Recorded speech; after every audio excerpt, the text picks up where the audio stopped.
Chances are, at some point you'll end up with a hole in one of your walls. Kids or door handles are usually culprits for this. The good news is, it's really easy to fix. Just allow yourself a few days for fixing it. One day for plastering and one day for painting. First of all, what you'll need: a pencil, a scrap of cardboard, plasterboard of the same depth as the wall, a fine-tooth saw, sharp knife or multi-tool, plaster, a broad knife, plasterboard tape, and sandpaper or a sanding block. If you have a reasonably large hole, don't be tempted to fill it all in one go. As it dries, it will shrink and crack. For a much better looking job, do it as the professionals do. First, measure your hole.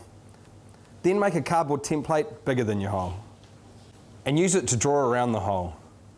Then, using a small fine-tooth saw, craft knife or one of the new multi-tools, cut out the damaged section. Cut to the outside of your pencil lines. Just be careful to look out for any wires or pipes behind the wall, and make sure you turn the power off to any nearby switches. Cut a couple of thin timber battens, about 100 mm longer than the hole. Slip them into the hole at the top and the bottom, and screw them in place with plasterboard screws. Try not to strip the paper on the plasterboard. Using your template again, cut a piece of plasterboard to size. This time, trim inside your pencil lines so it is a little smaller all the way around than the hole you're filling. Most home plasterboards these days are 10 mm thick. Cover the seams on the patch with plasterboard tape.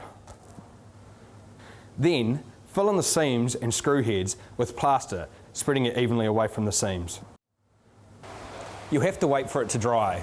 If time is a factor, you can speed up the drying process with a hairdryer.